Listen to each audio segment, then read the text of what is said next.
vamos a empezar oyendo el Salmo 50, que después al final vamos a cantar en castellano todo, ¿sí? En el nombre del Padre, y del Hijo, y del Espíritu Santo. Amén. Asperges mem, Domine isopo et mundavor. Lababis mem et super nivem de albavor. Miserere mei Deus,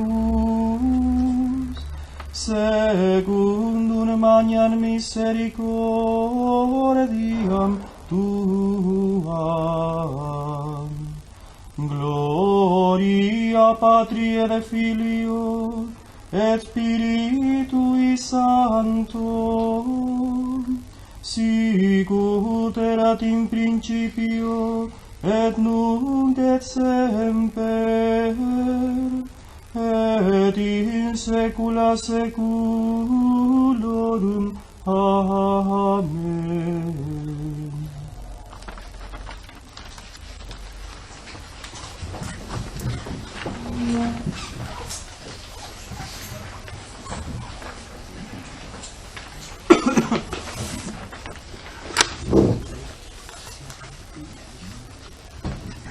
Nos toca hoy, en esta escuela de los salmos, ¿no?, presentar el tercer grupo de salmos, que son los salmos deprecatorios.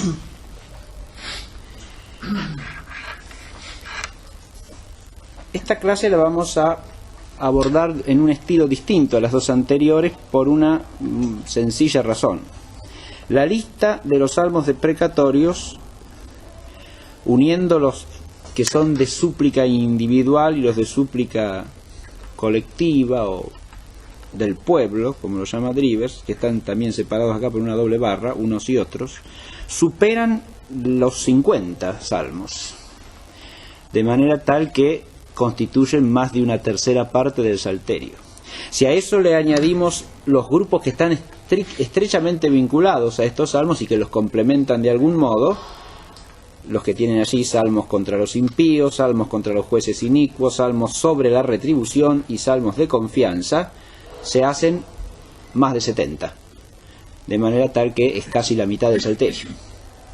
Así que no podemos ir uno por uno como yo he tratado de hacer en las otras clases, por lo menos decir alguna palabrita de cada uno de los del grupo. Vamos a hacer una aproximación más general, ¿no?, citando textos de algunos salmos en particular.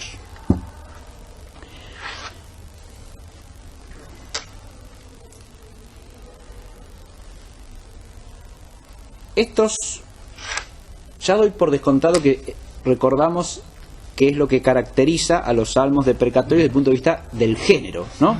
Eso que explicamos en la clase sobre los géneros de salmos.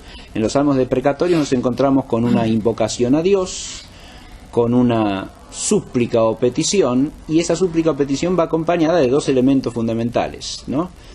La descripción de la situación de peligro o riesgo ante la cual surge la súplica, y las razones o motivos para las cuales que propone el orante para que Dios atienda la súplica, ¿no? Estos son los elementos estructurales de los llamados salmos de súplica o deprecatorios. Antes de entrar en el tema, que vamos a desarrollar en 3 puntos: el vocabulario de súplica, la plegaria y el Dios de Israel, y la plegaria y el misterio de los caminos del Señor, para concluir finalmente con un epílogo, digamos, que es el reino y los salmos deprecatorios, el Padre Nuestro. Quería hacer una brevísima introducción destacando 2 puntos. El primero de todos, el primer punto a destacar fundamental como preliminar, hace a la vinculación de estos salmos, o de este grupo de salmos, con los 2 grupos anteriores. Sobre eso algo voy a decir en el desarrollo de la clase, pero adviértase de entrada que cuando hablamos acá de súplica o de precación, no estamos hablando de todo género de oración, estamos hablando de aquella oración que es esencialmente una petición, ¿no? Es la oración de petición la que entra en juego aquí. El orante lo que hace aquí es pedir. Esa petición, en la economía de la oración de los salmos, suele desembocar en las otras dos cosas que hemos visto, en la alabanza y en la acción de gracias. De manera tal que este tipo de salmo está esencialmente vinculado a los otros dos. Lo otro era recordar algunos puntos fundamentales sobre la oración de petición en general. Para eso iba yo a leer unos breves pasajes de uno de los primeros tratados cristianos que abordan el tema de la oración en general, que es el Tratado sobre la Oración de Orígenes. Pero les voy a recordar simplemente, como no lo he traído, los puntos fundamentales que yo quería destacar de ese texto. Primero que nada, Orígenes empieza el tratado diciendo que el hombre, por su propia naturaleza, está limitado y es incapaz de conocer ciertas cosas que lo exceden. Y entre ellas, fundamentalmente, los designios de Dios que solo Él le puede revelar. Y partiendo de esa apreciación, señala que el hombre por sí solo nunca puede orar como necesita y como conviene, sino que tiene que aprender a orar de Dios. Esto ya nos sitúa en el ritmo de lo que estamos tratando de hacer nosotros, ¿no? Aprender a orar con los salmos, ¿no? Reflexionar acerca de lo que es orar desde los salmos, que son palabra de Dios, ¿no? Lo otro que señala también es un tema que tiene que ver con lo que lo motivó a él a escribir el tratado, porque se lo pidieron. Con muchas de las cosas que escribió fue a petición de otros. En este caso, es su amigo Ambrosio, que solía pedirle cosas. También le insistió tanto que consiguió que escribiese el tratado contra Celso, ¿no? Al cabo de varios años de pedir, lo hiciese. Bien. Que es uno de los trabajos apologéticos más importantes de esa época. Pero en este caso le pide que escriba sobre la oración porque había una serie de doctrinas dando vueltas según las cuales la oración o es imposible, o es absurda e irracional, o es inútil. Había los que, admitiendo que hay un Dios, negaban que Dios ejerciese providencia sobre el mundo y por tanto no tenía sentido alguno la oración. Orígenes dice que de esos ni siquiera hace falta ocuparse, sino más bien de aquellos que, reconociendo que hay un Dios providente, que ejecuta sus designios, sin embargo, sostienen que la oración es inútil, porque Dios lo prevé todo, lo sabe todo y ejecuta sus designios. Y entonces, ¿para qué pedimos que pase esto o aquello, que nos dé esto o nos dé aquello? Muy bien. Una objeción que desde el punto de vista racional en principio puede parecer atendible, ¿no? Y Orígenes recuerda allí lo que a partir de allí es la base teológica de todas las respuestas a este mismo problema, ¿no? Dios lo prevé todo, lo sabe todo de antemano, pero prevé y sabe todo según la índole y la naturaleza de cada una de sus criaturas y según una economía que incluye las acciones de las criaturas. Es decir, sabe que tal cosa va a pasar, pero no independientemente de lo que sus criaturas hayan de hacer. De manera tal que hay cosas que sabe que van a pasar siempre y cuando sean pedidas por este o por aquel, como la misma Escritura nos enseña. Entonces presenta todos los casos en que la Escritura nos muestra que los fieles de Dios oran, ¿no? Y que Dios atiende su plegaria, según el texto mismo de la Escritura, ¿no? Y finalmente llega hasta el Nuevo Testamento y nos explica cómo la oración es algo necesario y conveniente para el hombre en su relación con Dios. Bien. Lo último que quería presentarles de ese texto es otra idea que Orígenes pone al comienzo casi, y es que cuando los hombres oramos,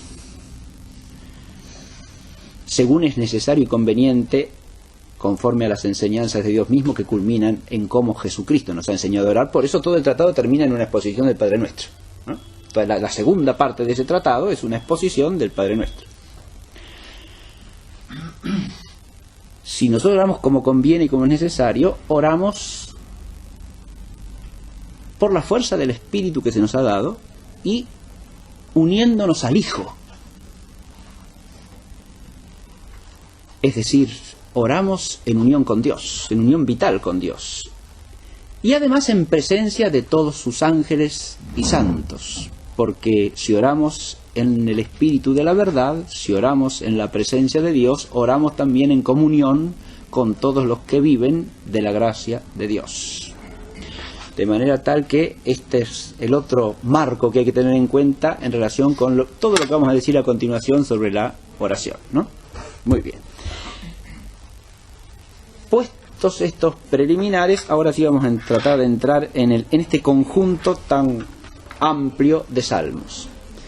Es un conjunto amplio numéricamente, pero en la medida en que uno los va leyendo uno por uno, es un ejercicio que les queda a ustedes para hacer después de la clase, uno por uno en como salmos de precatorios, uno va descubriendo elementos constantes que se repiten, que recurren, y entonces hay una serie de notas fundamentales que son en las que nos vamos a centrar en esta exposición. Empecemos atendiendo a lo que podemos llamar el vocabulario de súplica. Hoy no voy a hacer consideraciones de tipo filológico a este respecto. Me voy a centrar nada más que en las expresiones típicas del vocabulario de súplica y atendiendo a tres aspectos. Primero que nada, las expresiones que significan la actitud de deprecación y que son las expresiones típicas por las cuales se reconoce un salmo deprecatorio, un salmo de súplica. El orante, ¿con qué expresión significa su actitud de súplica? Obviamente está en primer lugar, ¿no?,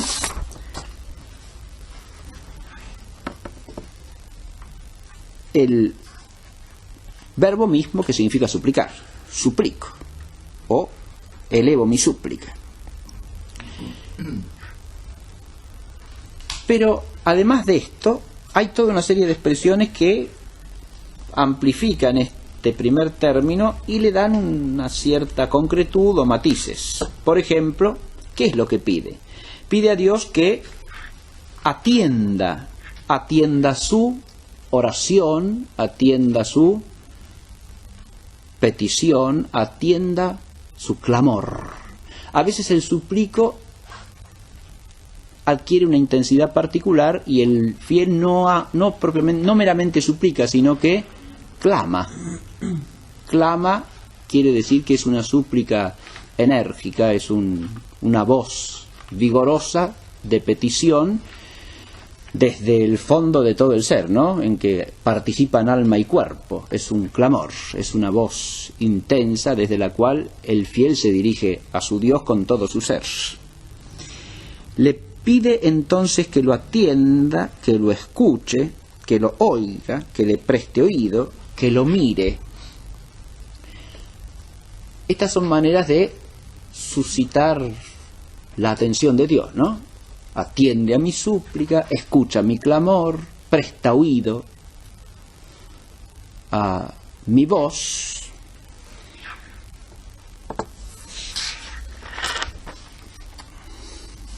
Vamos a leer algún ejemplo de esto.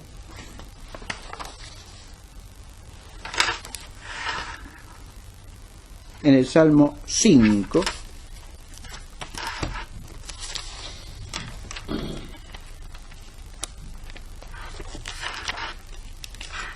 dice: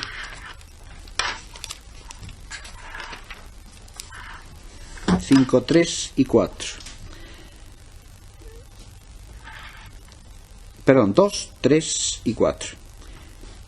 Apresta el oído a mis palabras, oh Yahvé, atiende mis suspiros, atiende a las voces de mi súplica, Rey mío y Dios mío, porque a ti suplico, oh Yahvé, de mañana tú escuchas mi voz, temprano me pongo ante ti y espero.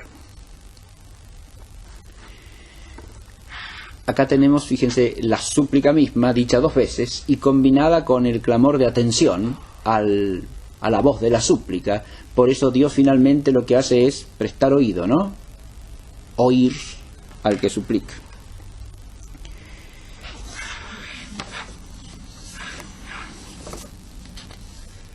Otras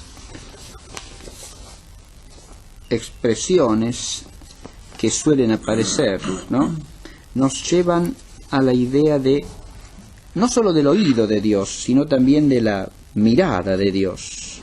Así, por ejemplo, en el Salmo 68,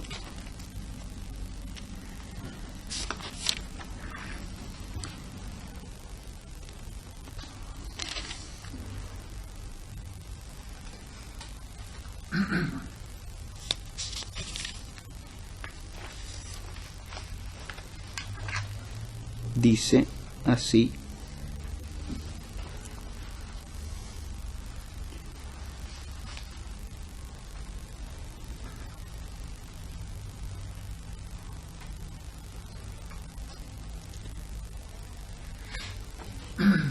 óyeme, Yahvé, que es benigna tu piedad, mírame según las muchedumbres de tus misericordias. No escondas de tu siervo tu rostro, porque estoy en angustia, apresúrate a oírme. Acércate a mi alma y redímela, líbrame por causa de mis enemigos. He leído los versículos 17 a 19 del Salmo 68. Acá hay la doble elevación de la súplica, es óyeme y mírame. Óyeme, Yahvé, que es benigna tu piedad, mírame según las muchedumbres de tus misericordias. El orante se pone en la presencia de Dios y lo que pide fundamentalmente es que Dios lo oiga y lo mire, ¿no? Que la atención de Dios recaiga sobre él como la de un hombre que presta el oído, escucha con atención y además mira, ve lo que al otro le pasa, ¿no?, y puede responder a la necesidad del otro. Obviamente son expresiones antropomórficas, sí, pero lo que quiero destacar es que ese antropomorfismo sirve de instrumento expresivo de una realidad misteriosa. Es algo que tiene que ver con lo que decía Orígenes de la oración que trasciende la capacidad natural del hombre, porque acá se trata de establecer un vínculo personal entre el orante y Dios. Hay un acercamiento en el cual el orante se pone en la presencia de Dios y eleva su súplica pidiéndole a Dios que le atienda, que le preste el oído, ¿no?, que lo mire y vea lo que le pasa. Cuando en la clase anterior hablamos de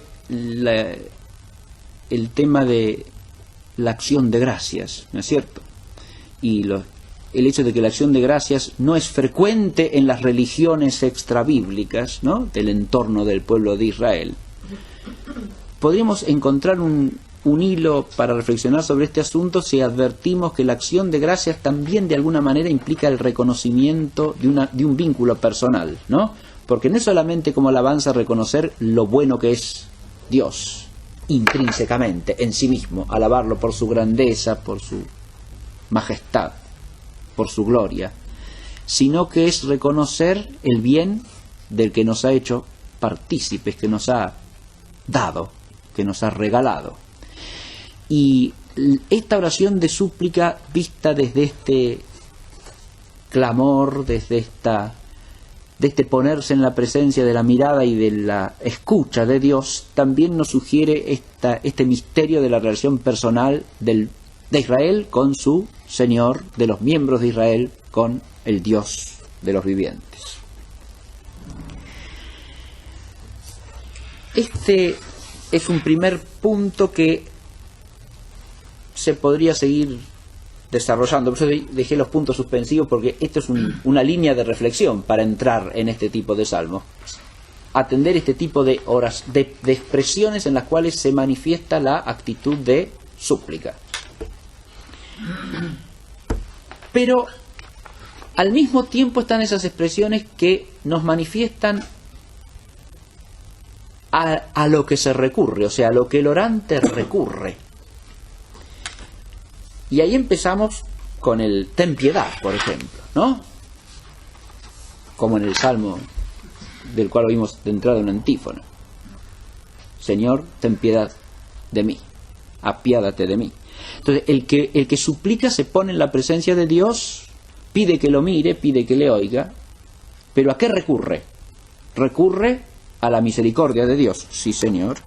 Recurre también a la justicia de Dios, en numerosos salmos. Haz justicia, haz prevalecer tu justicia, obra tu justicia. Es constante ese clamor, esa súplica en todos los salmos deprecatorios. Incluso a veces ese clamor de súplica está vinculado con el propio orante, ¿no? Ese clamor de justicia, pero está vinculado con el propio orante y con actitudes que son distintas. Ante la justicia de Dios puede que prevalezca en el orante el pedir perdón por sus propias faltas. Pero también nos encontramos salmos deprecatorios en los cuales el orante, ante la justicia de Dios, dice esto que puse aquí, ¿no? Ponme a prueba.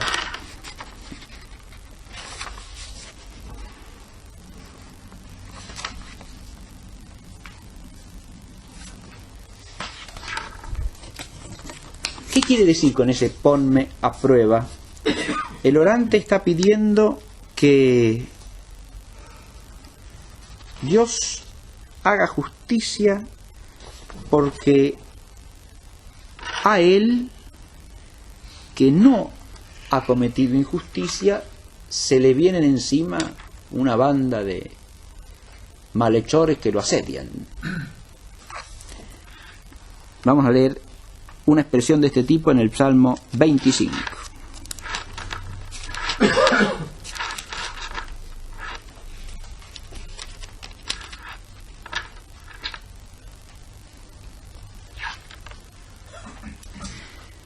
Hazme justicia, Yahvé, porque yo he andado en integridad y he confiado en Yahvé sin vacilar. Así dice el versículo primero. Y el segundo, ponme a prueba, oh Yahvé, y examíname. Acrisola mis riñones y mi corazón, porque tengo ante mis ojos tu benevolencia y ando en tu verdad. En este caso el salmista acude también a la presencia de Dios y a su justicia, es lo que pide de entrada, ¿no? Hazme justicia, Yahvé. Y esa justicia la ve también sobre él mismo, ¿no?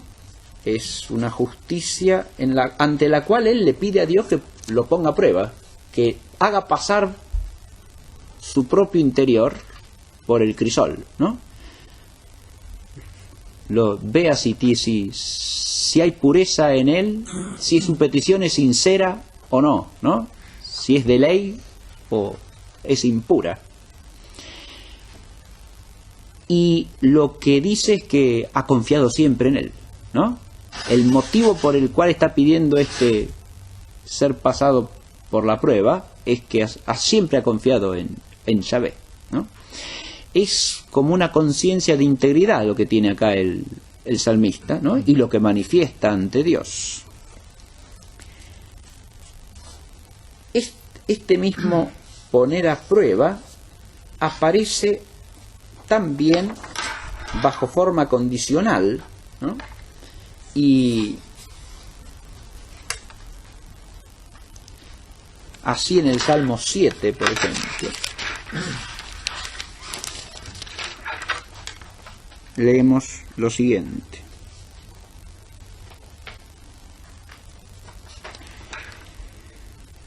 Yahvé mi Dios, a ti me acojo, sálvame de cuantos me persiguen, líbrame. no sea que como león desgarre alguno mi alma, arrebate y no haya quien la libre. Yahvé, mi Dios, si sé yo esto, si hay injusticia en mis manos, si pagué con mal al que estaba en paz conmigo, si aún al enemigo le despojé sin razón, persiga el enemigo mi alma, alcáncela y échela por tierra y haga habitar mi gloria en el polvo. Ahora el clamor de justicia vierte sobre el mismo, ¿no? Si yo he hecho esto, si yo pagué con mal al que estaba en paz conmigo, si aún al enemigo lo despojé sin razón, persiga el enemigo mi alma, alcáncela y échela por tierra y haga habitar mi gloria en el polvo.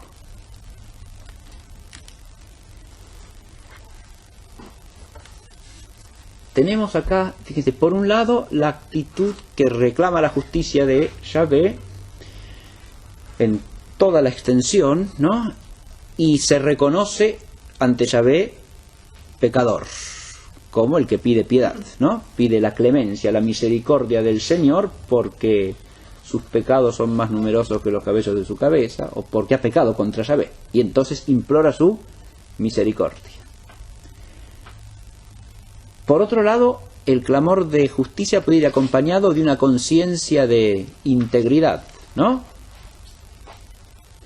Ponme a prueba, acrisola mis entrañas, ¿no? Mi corazón y mis riñones, porque en mí no está la iniquidad que tendría que estar para justificar el ser perseguido como soy perseguido. Esta sería la idea.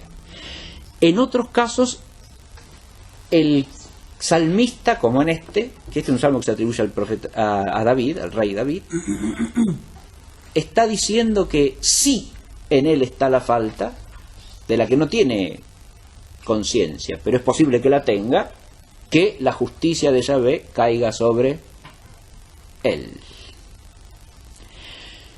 Si uno toma la totalidad de esto, hay un hilo conductor que es el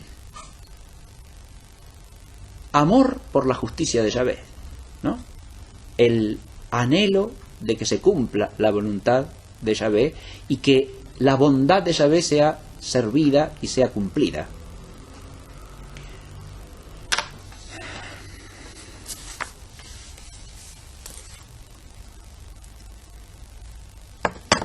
Se recurre a la piedad, se recurre a la justicia.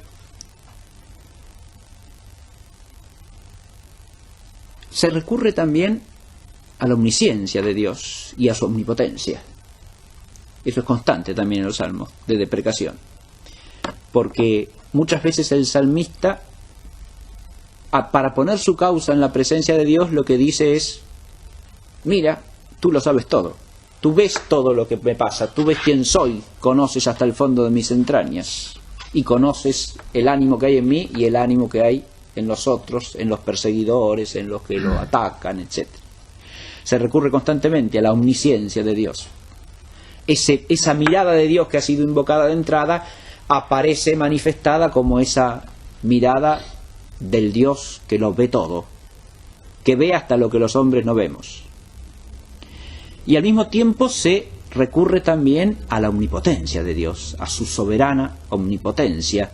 Él es el Dios que todo lo puede en su soberanía universal. Es el Dios de los dioses, el Dios que reina poderoso en toda la creación y el Dios que ha hecho maravillas con su pueblo Israel. Y aquí podríamos seguir también. Acá, este es otro camino que hay que ir recorriendo al hilo del estudio de todos estos salmos de súplica. Y por último, lo que se pide. ¿Qué es lo que se pide?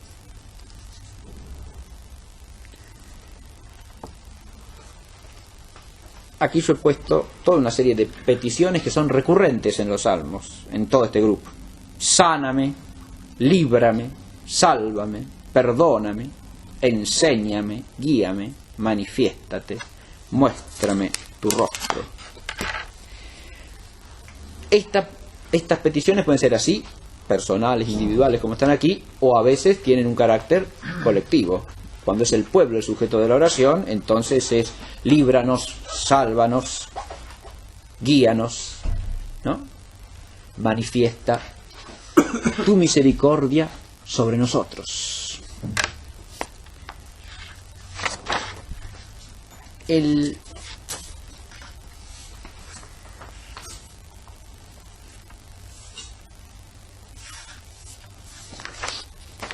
pedido o el clamor de salvación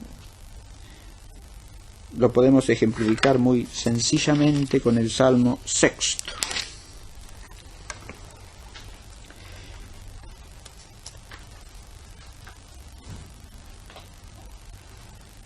Dice en el versículo 3 y en el 4, debe leer 3 y 4. Ten piedad de mí, oh Señor, pues estoy desfallecido. Sáname, Señor, pues tiemblan mis huesos. Está mi alma conturbada sobremanera, pero tú, Señor, ¿hasta cuándo? Vuélvete, oh Señor, y libra mi alma, sálvame en tu piedad. En este breve texto se acumulan estos verbos, fíjense, ¿no? Sáname, libra mi alma, sálvame, ¿no? En tu piedad.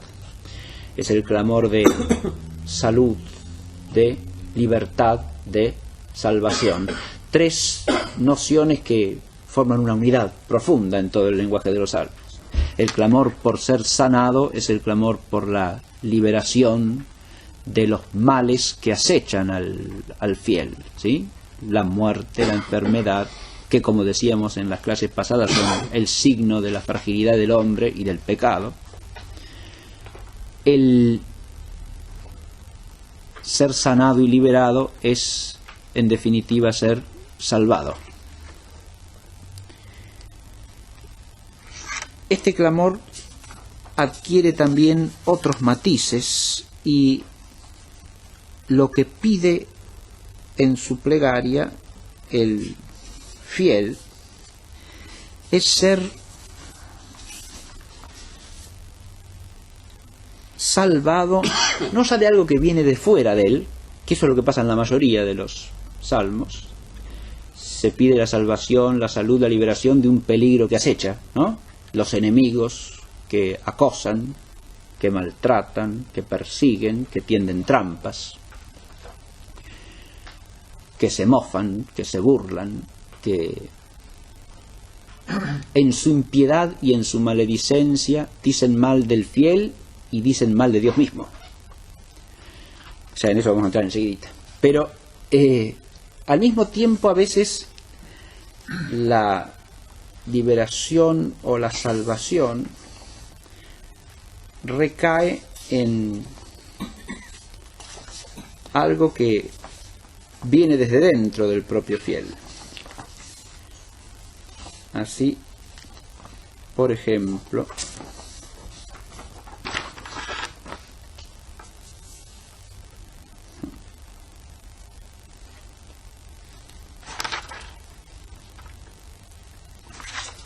podemos ver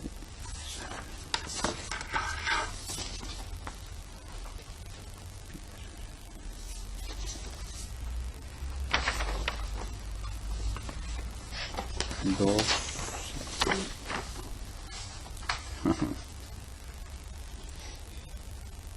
El salmo en que el justo, atribulado, asaltado por toda clase de perturbaciones externas, lo que se ve es tentado de cometer él mismo esas injusticias que se están cometiendo contra él, y lo que pide a Dios es que los salve precisamente de la obra injusta. Esto que yo quiero encontrar acá, si tuviese esto más.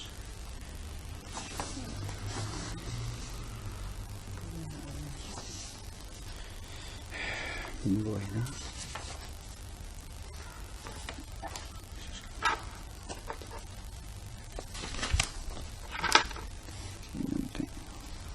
Bueno. Bueno.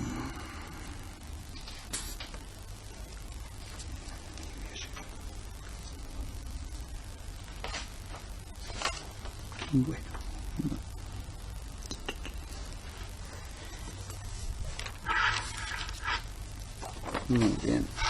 Esto se los voy a deber porque no lo encuentro. Bien. El concepto entonces que quería añadir es básicamente este, ¿no? El salmista pide ser liberado, sanado, tanto de los males que lo acechan desde el exterior, como de los males que lo acechan desde su propio interior. Primero, la tentación de cometer el mal, pero también el pecado mismo, como en todos los salmos penitenciales, desde luego, ¿no? De los cuales el 50 es el modelo o arquetipo. Entonces, la petición de la sanación, de la liberación, es una petición que abarca tanto el mal que desde fuera lo asedia, como el mal que desde dentro lo carcome o lo corrompe, o tiende a corromper, ¿no? Muy bien.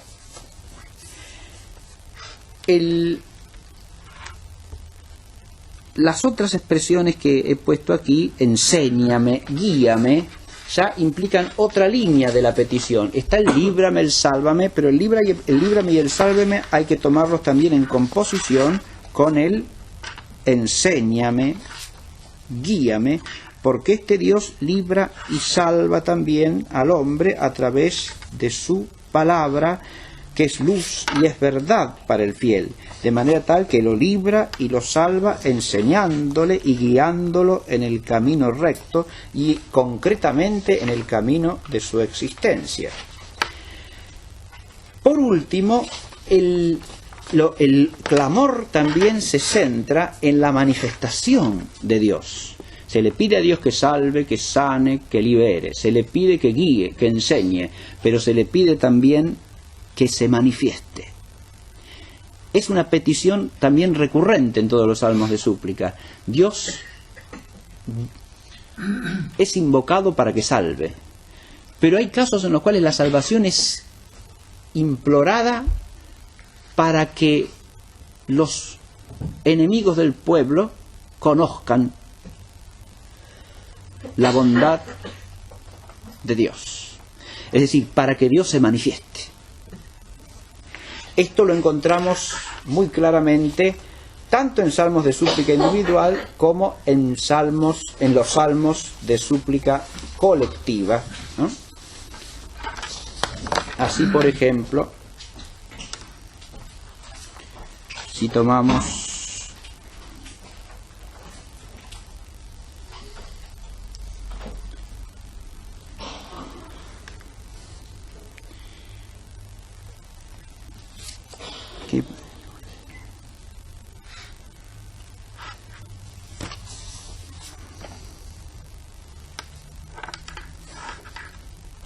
el Salmo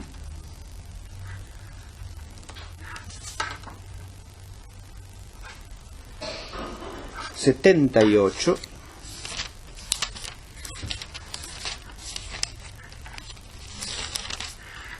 podemos ver esta idea expresada claramente.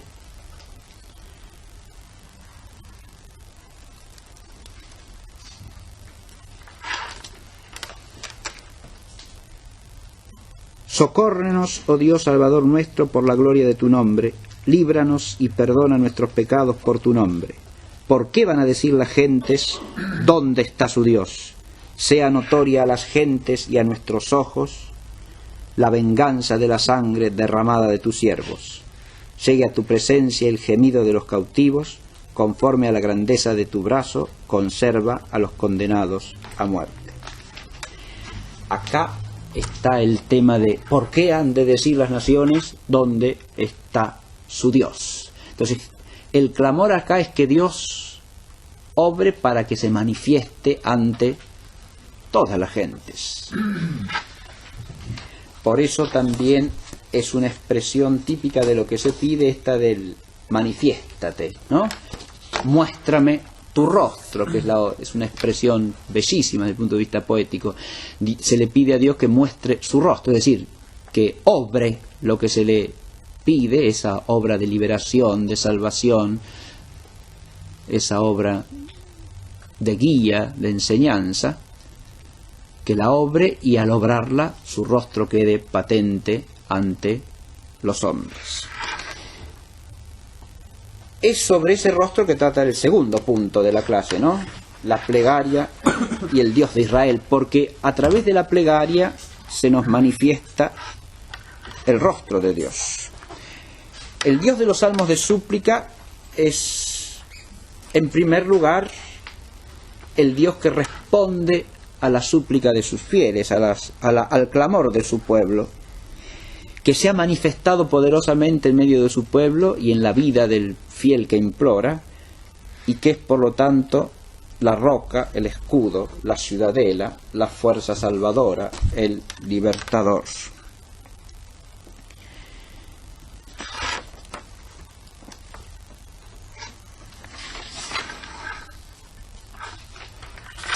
Leo como ejemplo el Salmo 3.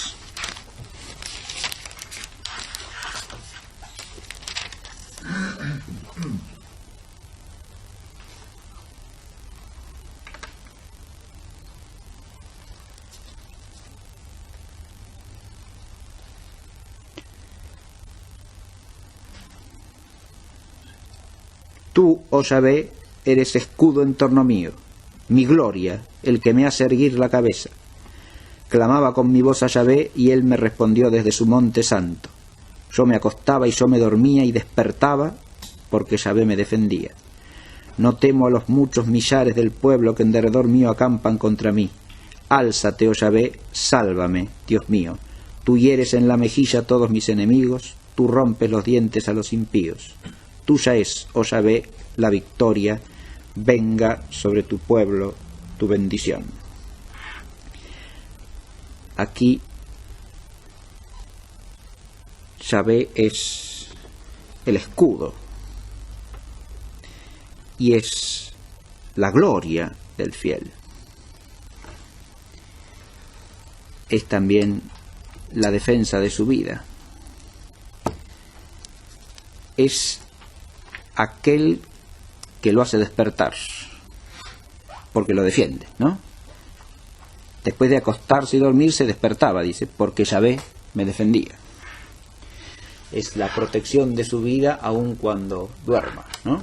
Es su defensa, su escudo. Bien. Estas expresiones se acumulan en otros salmos, por ejemplo el Salmo 30, en el cual oímos al salmista cantar así.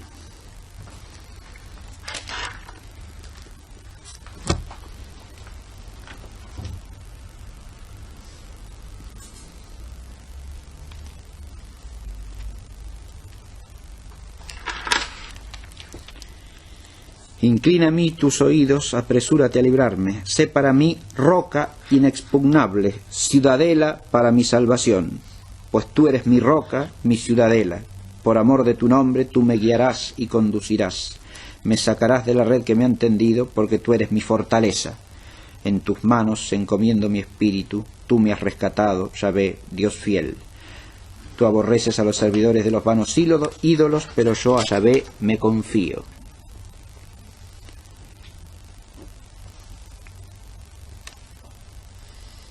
En tus manos están mis destinos, líbrame de las manos de mis enemigos y de mis perseguidores, haz resplandecer tu faz sobre tu siervo y sálvame en tu piedad. Yahvé es en este salmo ciudadela, roca, libertador, salvador.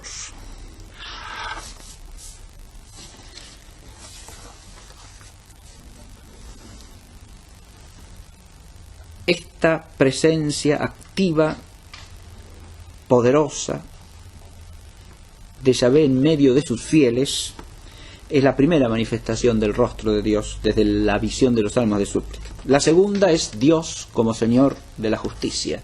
Es el que hace prevalecer la justicia por encima de todos los actos de los hombres, de los designios y proyectos de los hombres y de sus extravíos y de sus pecados. es el Señor de la justicia. Un ejemplo claro lo tenemos en el Salmo 7.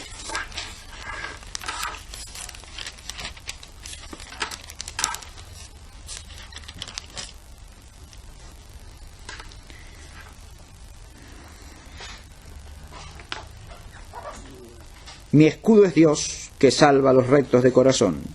Dios es justo juez, cada día los amenaza con su ira.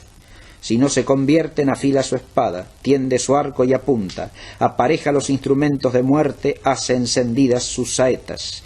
El que concibió maldad se preñó de iniquidad y para el fraude. El que cava y ahonda la cisterna caerá en la olla que él mismo hizo. Recaerá sobre su cabeza su malicia y su crimen sobre su mollera. Yo alabaré a Yahvé por su justicia y cantaré el nombre del Señor. Este es un salmo donde enérgicamente se expresa este aspecto del rostro de Dios como Señor que es justo, juez y que hace prevalecer su justicia por encima de las iniquidades y de los designios extraviados de los hombres. El Señor de la justicia es, como ya dijimos al comenzar con las expresiones que significan la actitud de deprecación, es también al mismo tiempo el Señor o el Dios de la bondad. Y precisamente estas dos cosas son en el fondo lo mismo en la mentalidad de los salmos. El Dios de la justicia es justo. El Dios de la misericordia es justo. El Dios de la justicia es misericordioso. Y por eso es bueno. Dios es recto y es bueno, dice el Salmo 24.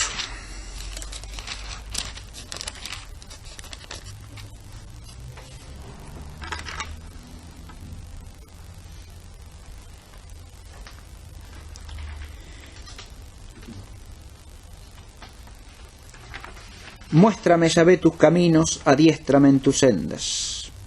Acá tenemos el clamor de enseñanza, ¿no?, que habíamos dicho, ¿no? Guíame en tu verdad y enséñame, porque tú eres mi Dios, mi Salvador, y en ti espero todos los días. Acuérdate, oh Yahvé, de tus misericordias y de tus gracias, pues son desde antiguo. No te acuerdes de los pecados de mi mocedad y de mis transgresiones. Acuérdate de mí conforme a tu benevolencia y según tu bondad, oh Yahvé.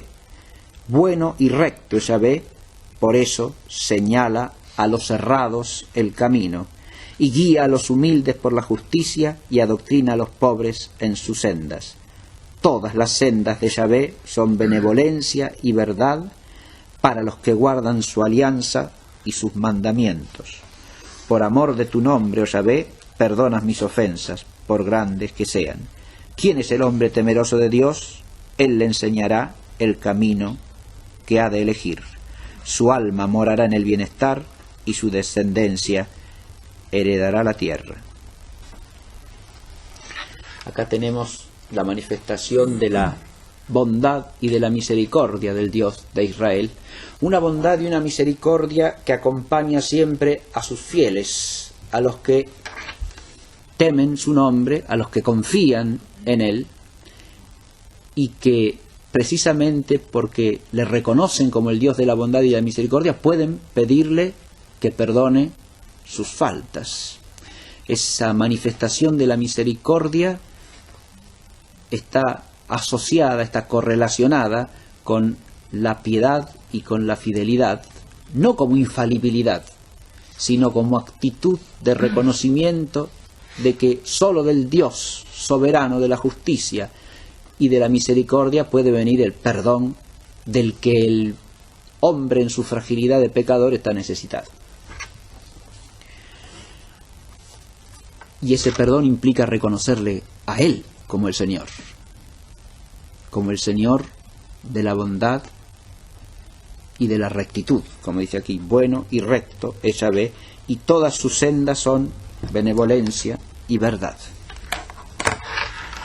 O Otros traducen misericordia y fidelidad. Ahí la palabra hebrea es decir, es ese dúo hebreo del Gesed u Emet, ¿no? Es decir, la Gesed, que es benevolencia, benignidad, misericordia, y la Emet, que es la verdad como la fidelidad del Dios que es siempre el mismo y cuya palabra es luz, es verdad, es manifestación de sus designios eternos y sus obras son siempre conformes a su palabra, ¿no?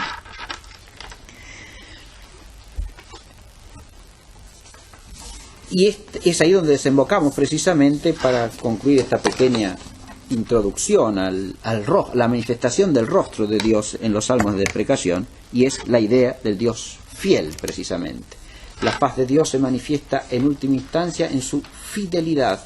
Esa fidelidad está asociada a que el Dios de Israel es siempre el mismo, es eternamente quien es.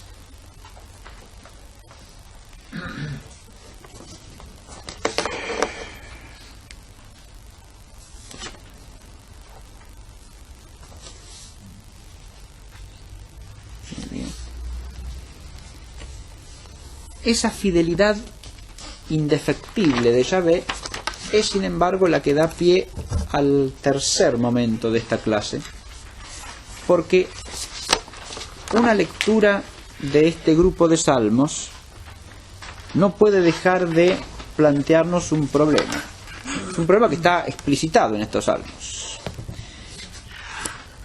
Muchos de ellos empiezan y se desarrollan a partir de antítesis recurrentes en este grupo, que yo he puesto aquí las antítesis de la vida verdadera, o sea, de la vida en la verdad, de la vida en la presencia de Dios.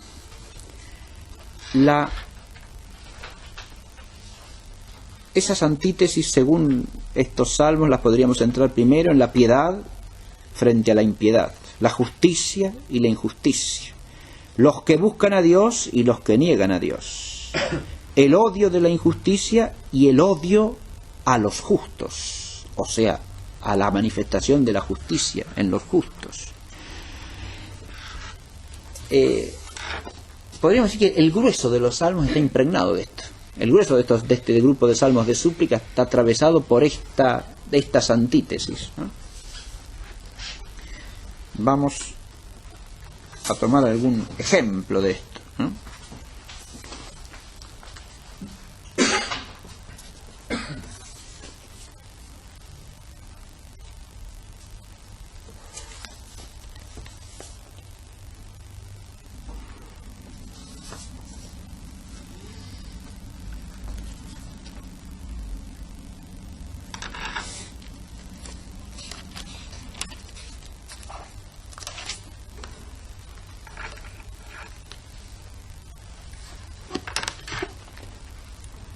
El Salmo 68, por ejemplo.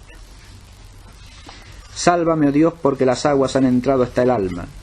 Húndome en profundo cieno, donde no puedo hacer pie. Me sumerjo en aguas profundas y me arrastra la corriente. Cansado estoy de clamar, se abrasa mi garganta y desfallecen mis ojos en espera de mi Dios. Son más que los cabellos de mi cabeza los que sin causa me aborrecen, más fuertes que mis huesos los que injustamente me combaten, y tengo que pagar lo que nunca robé. Tú, oh Dios, conoces mi estulticia y no se te ocultan mis pecados. No sean confundidos por mi causa los que en ti esperan, oh Señor Yahvé de los ejércitos. No sean por mí confundidos los que a ti te buscan, oh Dios de Israel. Pues por ti sufro afrentas y cubre mi rostro la vergüenza. He venido a ser extraño para mis hermanos y extranjero para los hijos de mi madre, porque me consume el celo de tu casa. Los denuestos de los que te vituperan caen sobre mí.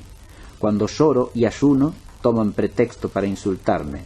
Por vestido me cubro de saco y he venido a ser fábula para ellos. Cuchichean contra mí los que se sientan en las puertas. Soy la cantilena de los bebedores de licores. Yo por eso oro a ti, oh Yahvé, en tiempo oportuno, oh Dios. Por tu inmensa piedad, escúchame, por la verdad de tu salvación. Acá tenemos el caso de un fiel que aparece rodeado de, por un lado, de los enemigos que lo combaten, ¿no? Son más que los cabellos de mi cabeza los que sin causa me aborrecen, más fuertes que mis huesos los que injustamente me combaten, y tengo que pagar lo que nunca robé. En la antítesis entre las antítesis simples o rectas que aparecen al principio, ¿no? En muchos salmos está el justo perseguido, pide que Dios le haga justicia, ¿no? El piadoso y el impío. Esas antítesis aparecen constantemente, pero acá están llevadas al extremo problemático que ponemos en el segundo punto, ¿no? El sufrimiento del justo y la experiencia de la desolación del justo, que también está expresada colectivamente como la desolación de Israel, ¿no? En este salmo convergen las dos cosas, ¿no? Esas antítesis están expresadas, el piadoso y el impío, el que tiene celo por la casa de Dios y el que, al ver el celo por la casa de Dios, lo único que hace es burlarse, mofarse, hacer escarnio, ¿no? Soy, como dice, la cantilena de los borrachines del pueblo, ¿no? Que se mofan de él porque se viste de saco y hace penitencia, abrazado por el celo de la casa de Dios, ¿sí? O sea, acá tenemos el misterio, por eso puse ahí la plegaria del misterio de los caminos del Señor, del justo que es atribulado por los que lo persiguen, pero al mismo tiempo incomprendido por sus propios allegados, ¿verdad? Son sus mismos familiares los que huyen de él, se burlan de él, ¿verdad?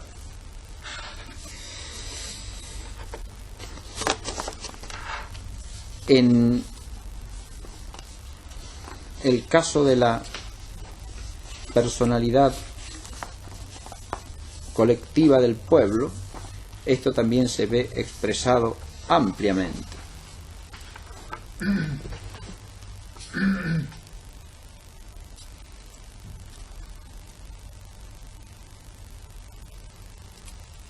Y en este caso da ordinariamente ocasión a una antítesis, que aquí yo no la expresé, pero que también aparece mucho en los salmos de súplica nacional, entre las pasadas maravillas de Yahvé sobre su pueblo y la desolación presente, ¿no? Es decir, el pueblo se siente en el abandono.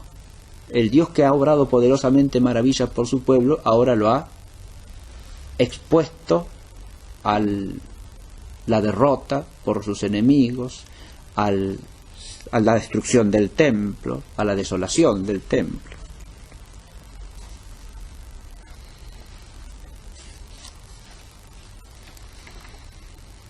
Así, por ejemplo, en el Salmo 73. ¿Por qué, oh Dios, nos has rechazado para siempre? ¿Por qué arde tu furor contra las ovejas de tu redil? Acuérdate de tu comunidad que desde antiguo adquiriste, la que redimiste como tribu de tu heredad, del monte Sión en que pusiste tu morada. Dirige tus pisadas hacia estas ruinas sin fin. El enemigo lo ha saqueado todo en el santuario. Rugían tus enemigos en el lugar de tu asamblea y pusieron allí por trofeos sus enseñas. Parecían como gente que alza el hacha en medio de tupido bosque. Decían en sus corazones, destruyámoslos de un golpe. Han quemado todos los lugares de asamblea de Dios en el país. Ya no vemos señales prodigiosas a favor nuestro. Ya no hay ningún profeta, ni nadie entre nosotros que sepa hasta cuándo. ¿Hasta cuándo, oh Dios, insultará el opresor y sin cesar blasfemará tu nombre el enemigo? ¿Por qué retraes tu mano y retienes tu diestra en el seno? Y entonces después se vuelve hacia la omnipotencia de Dios, ¿no? Tú hiciste brotar fuentes y torrentes y secaste ríos caudalosos, tuyo es el día, tuya es la noche, tú estableciste la luna y el sol, tú marcaste los límites a la tierra, tú fijaste el verano y el invierno. Acuérdate de esto, el enemigo blasfema de Yahvé y un pueblo insensato ultraja tu nombre. No entregues a las fieras el alma de tu tortolilla, no tengas por tanto tiempo en olvido a tus afligidos. Mira a tu alianza, pues está la desdichada tierra llena de violencias. Y finaliza: álzate, oh Dios, y defiende tu causa. Acuérdate de los ultrajes que continuamente te hace el insensato. No olvides los gritos de tus enemigos, el tumulto siempre creciente de los que se alzan contra ti.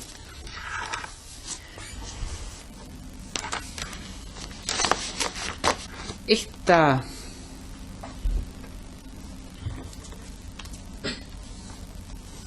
cuestión que aparece presentada aquí, este contraste entre las antítesis, por un lado, piadosos e impíos, acechanza de los impíos contra los piadosos, los que odian la injusticia, que son los fieles, y los que odian a los justos y los persiguen por ser justos. Estas antítesis que se extreman en el misterio del padecimiento del pueblo de Israel, que aparentemente es abandonado por Dios, o en el padecimiento del justo, que es acechado persistentemente y no ve fin a sus dolencias. El clamor del justo perseguido adquiere en los salmos de súplica acentos de extraordinaria densidad, inclusive desde un punto de vista humano, ¿no? Y da origen a expresiones poéticas de una fuerza extraordinaria y que serían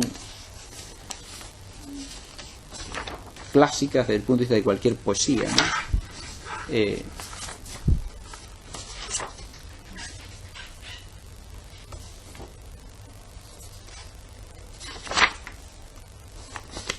Recordemos, por ejemplo, en el Salmo 101, ¿no? Salmo 101.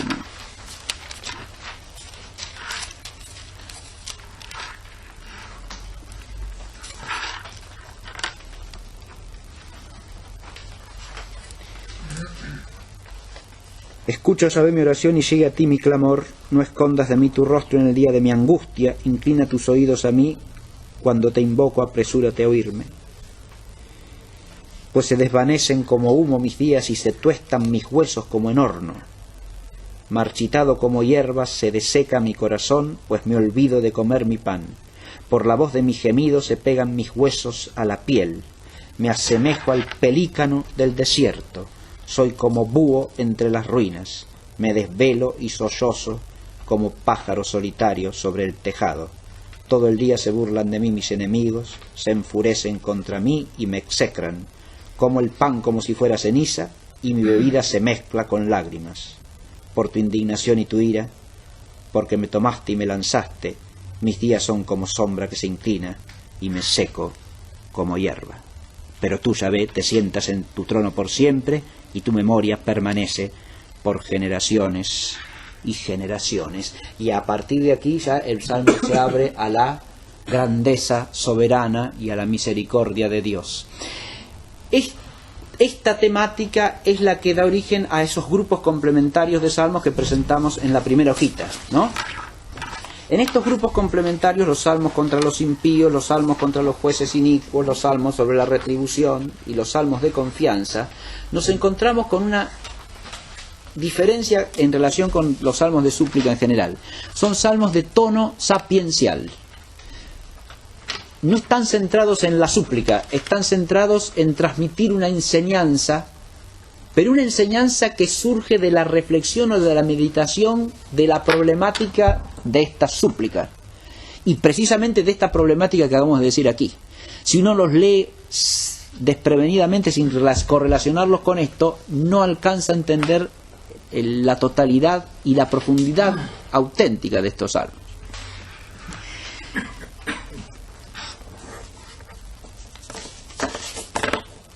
En los salmos contra los impíos, de lo que se trata es básicamente de aclarar que la prosperidad o el éxito del impío es aparente y es de corto alcance. Es decir, ya es el sabio que habla en tono de enseñanza y dice: no hay que preocuparse por la prosperidad del impío, porque la prosperidad del impío no dura nada. Se acaba en lo que es. ¿Y qué es? Vanidad.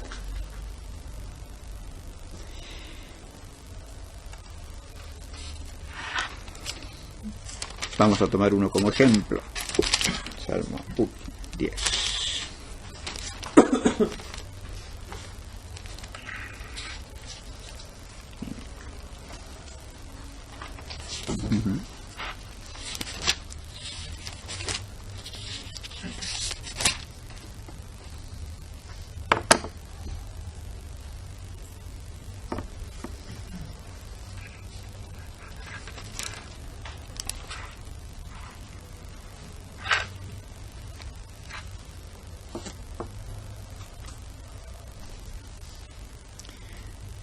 El Salmo 10, por ejemplo, que es muy breve y sirve.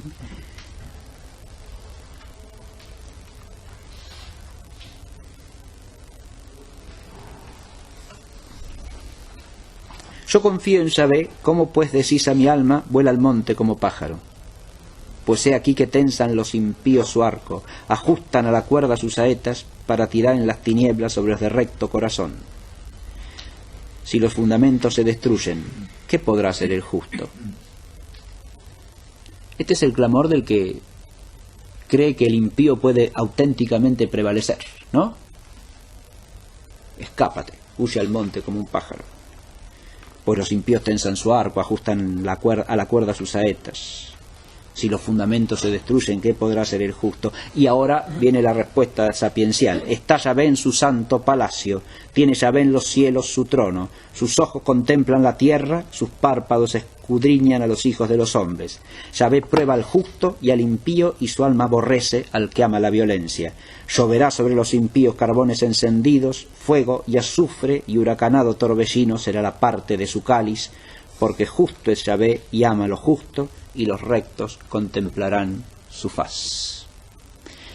Ahora, es la respuesta desde la sabiduría de la fe, la que ilumina el camino del justo, ¿no? Es decir, ahora, fíjense que el Salmo empieza con una afirmación de confianza, ¿no?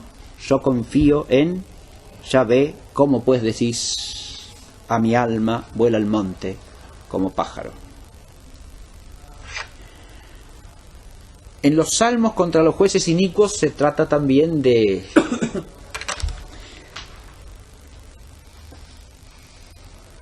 hacer ver que la iniquidad de los jueces humanos es hierba que se agosta y que está destinada a perecer, ¿no? Y que Dios como justo juez está por encima de ellos.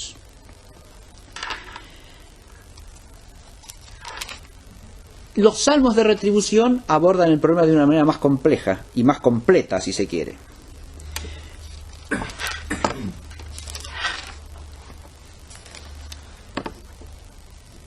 Tomo como ejemplo el 36, que empieza diciendo así precisamente: no te impacientes por los malvados, no envidies a los que hacen el mal.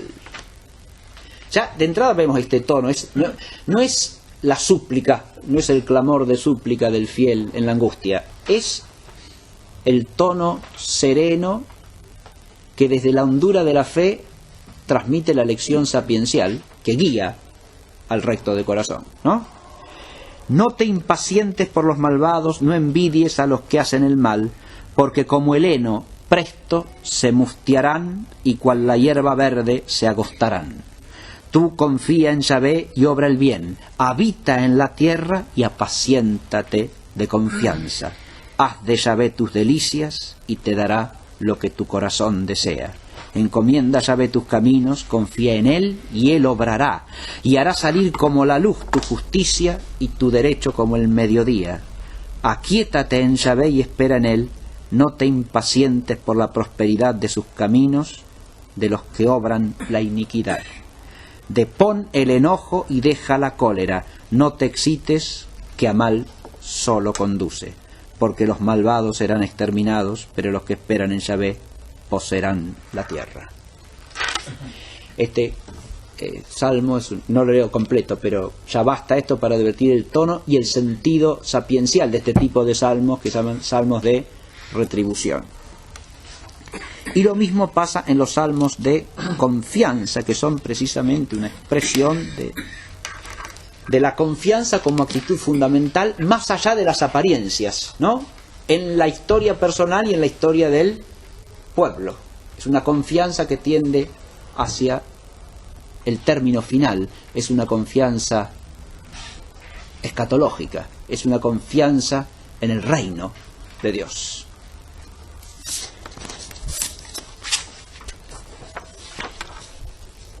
Esta vinculación con el reino aparece también desde el punto de vista de las plegarias del pueblo.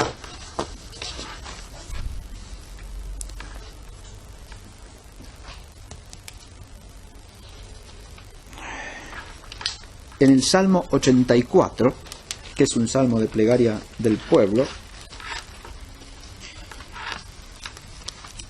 encontramos las siguientes expresiones.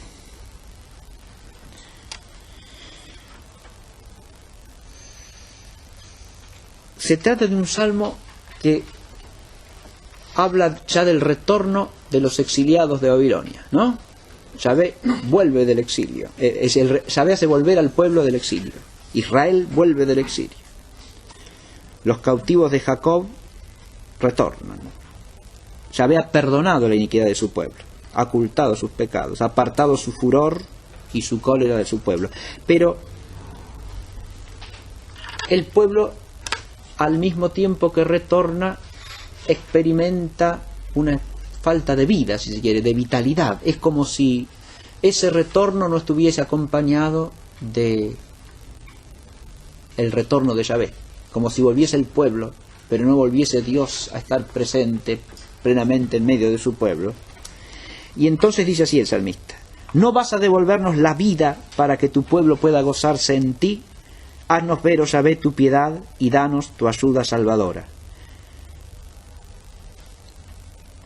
Yo escucho lo que dice Dios, que sus palabras son paz para su pueblo y para sus piadosos y para cuantos se vuelven a él de corazón. Sí, su salvación está cerca de los que le temen, para habitar la gloria en nuestra tierra. Se han encontrado la piedad y la fidelidad, se han dado el abrazo, la justicia y la paz. Brota de la tierra la fidelidad y mira la justicia desde los cielos. Yahvé mismo otorgará el bien y nuestra tierra dará sus frutos. Va delante de su faz la justicia y la paz seguirá sus pasos. Estas expresiones las ha leído toda la tradición cristiana como expresiones mesiánicas, es decir, como expresiones que caracterizan el reino mesiánico, que aquí aparece en esperanza, ¿no? Aparece como la esperanza del pueblo de la antigua alianza.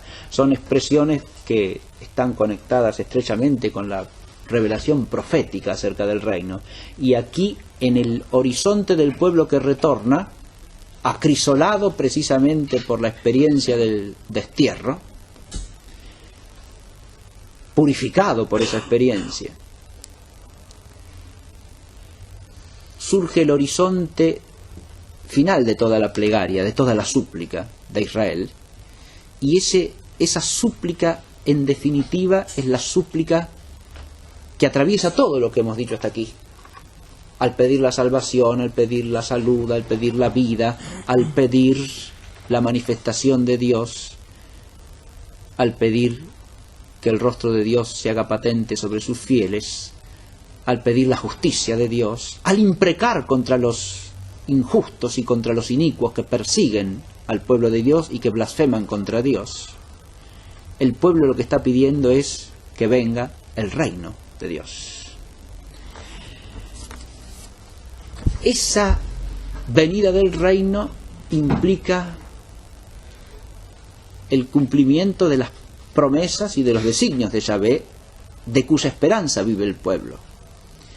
Y es desde esta perspectiva que toda esta súplica de los salmos desembocan en el Nuevo Testamento como cumplimiento de la venida del reino, como cumplimiento de la venida de ese reino que le da sentido a todos esos caminos misteriosos de Dios y abre el tiempo a la plenitud eterna de la alabanza y de la bendición. Porque ahora vuelvo a lo que dije al comienzo. Estos salmos de súplica, en la mayoría de los casos, desembocan en alabanza y acción de gracias. ¿Por qué? Porque lo que el pueblo pide, lo que el fiel pide, Dios lo otorga, Dios lo concede, y de ahí surge, no lo concede según las voluntades humanas, sino lo concede según la grandeza de sus designios, que es lo que el fiel tiene que aprender a reconocer para suplicar como conviene, según la expresión que tomamos de Orígenes al comienzo de la clase, ¿no? Porque tenemos que orar, tenemos que pedir según es necesario y según conviene, pero eso solamente lo podemos aprender, dice Orígenes, de Dios mismo. No lo podemos poner nosotros. El hombre no sabe lo que le conviene, el hombre no sabe lo que necesita. Solo de Dios puede aprender lo que le conviene y lo que necesita, porque vive según el designio de Dios y para el designio de Dios. Por eso acá la súplica aparece en un camino histórico de salvación, en un camino de realización de la promesa y en un camino de experiencia de niveles cada vez más profundos de relación de los fieles con Dios a través de la súplica. La súplica, digamos, se va purificando a lo largo del tiempo, se va haciendo cada vez más densa, cada vez más pura, cada vez más plena como súplica, y hasta que al final desembocamos en la súplica de la alianza nueva y eterna, porque mientras dura el tiempo el reino no se ha consumado, el reino está establecido como una semilla en el tiempo, pero desde su establecimiento se encamina a su plenitud definitiva, que es más allá del tiempo. El reino que solamente tiene plenitud más allá del tiempo porque el tiempo no lo puede contener.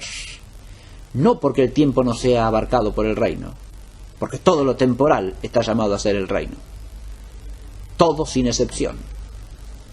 Todas las dimensiones de la vida temporal están llamadas a ser atraídas hacia el reino, que es la única verdad que viene del Dios siempre fiel. Todo está llamado hacia el reino, sea que entre en el reino por la fidelidad, o sea que tenga que ser sometido al reino, finalmente. Pero todo será finalmente sometido. La tensión hacia la realización plena del reino es la tensión del reino que está en el tiempo, pero para más allá del tiempo. Y ahí es donde esta plegaria de los Salmos conecta con la plegaria del Nuevo Testamento. Y el último ejercicio que les voy a proponer, que no lo vamos a hacer en esta clase, pero se los dejo a ustedes como un ejercicio, es precisamente recordar las peticiones del Padre Nuestro y tratar de relacionarlas con lo que hemos visto en esta clase, ¿no? Porque precisamente en esas peticiones tenemos la purificación última de lo que necesitamos y conviene pedir, según nos lo ha enseñado el mismo Verbo hecho carne. Entonces, desde aquí podemos mirar retrospectivamente a estos salmos y tratar de profundizar la relación entre la petición veterotestamentaria y la petición del Nuevo Testamento. Con eso terminamos esta clase y vamos a cantar el Salmo 50.